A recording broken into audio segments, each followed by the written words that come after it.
As time has gone on, so has tradition. The many monastic orders that litter the land offer enlightenment to those willing to open both their mind and soul. Once an individual chooses to join the order, their life will change forever, as they will be set on a path to greatness. The lone desert is both intimidating and calming. The sands drift lightly along the more dense banks, as the cool evening winds allow for rest against the scorching sun that radiated hellish heat for the entire day. It was when a figure crossed the desert, moving down from the giant staircase, that they approached the large ravine. They lived a troubled life.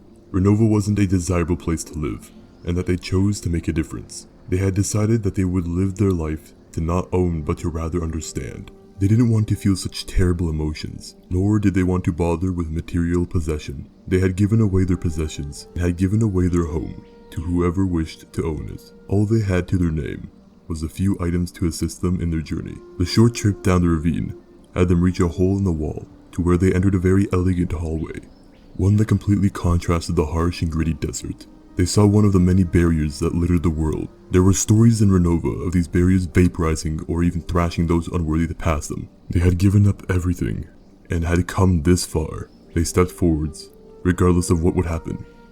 They'd try and try again. Instead, they wouldn't have to.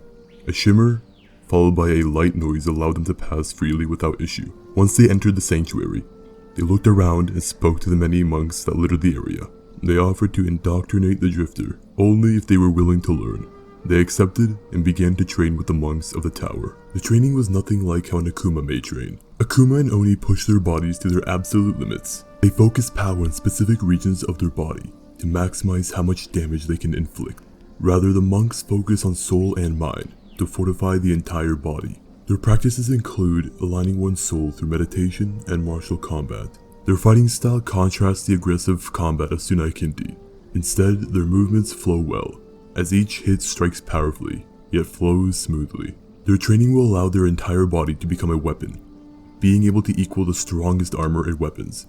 Not only must they fortify their physical bodies, they must fortify their own souls. Like many of the monks before them, they had left the tower for a pilgrimage, to travel to a certain place or distance to align their souls. During this journey, they would help people along the way, donating to the needy, helping others in need, and sometimes they'd have to fight against others. Whether those people were rogues or something more sinister, the monks were well equipped to defend themselves. They'd go on many more pilgrimages before eventually mastering their inner selves. This is when they are able to make the final step in their journey. The final step has them leave the monk tower permanently and set off to become enlightened through the most ancient knowledge that is still preserved to this day. Knowledge and wisdom that has been left untouched and unchanged for so long that one cannot simply visit a library or archive to obtain. Rather, they must go directly to the source. This task has them seek out a primordial being, a legend among the populi and yet an idol to the ones who know of their existence. They are to find the master of the monks, the one who can teach true enlightenment, the dragon that perches atop the highest peak of the world. Before they can speak to him, they must obtain dragon speech, and once they have done so, they are able to begin their long trek into the tundra. The disciple had trained and had once more left everything behind to become a master, to train with the one who could open their eyes to see the truth of the world. Journeying deep into the tundra, the hopeful monk would have to brave the cold, endure the raging winds, and refuse to succumb to frostbite. The wolves that prowl among the trees hunt for them ever so slowly, waiting for the perfect moment to strike at them. However, their discipline did not allow for this. Their mind was sturdy, willpower as strong as the scales of a dragon. The journey had finally ended once they reached near the mountain peak. The climb up was rigorous, as one could easily fall off and down the mountain to their doom. Once reaching the cliff's edge, the monk clambered over and moved past the shrine with a sword in it. Seeing a sort of entrance blocked by rubble, they could easily feel a great presence from beyond the entry point. They channeled their body's energy and entered their stance. They launched a powerful blow against the rubble and shattered the rocks.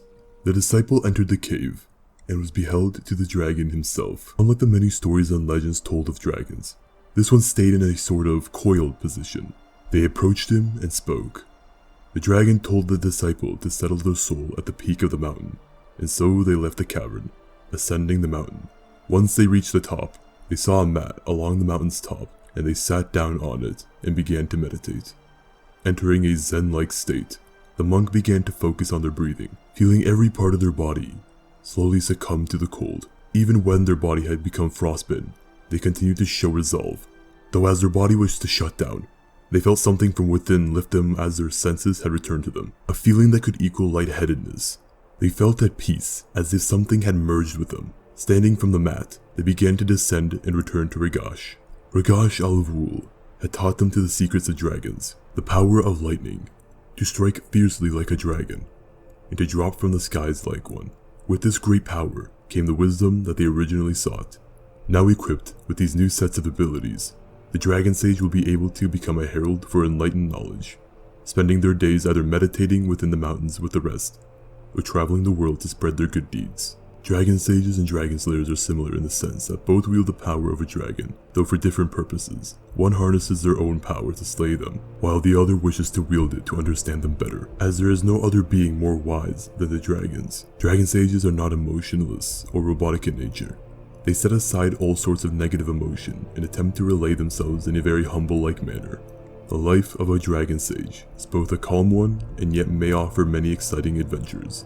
However, it is up to them to continue the lineage of the dragons once they are gone, and to make sure that their knowledge is forever pure.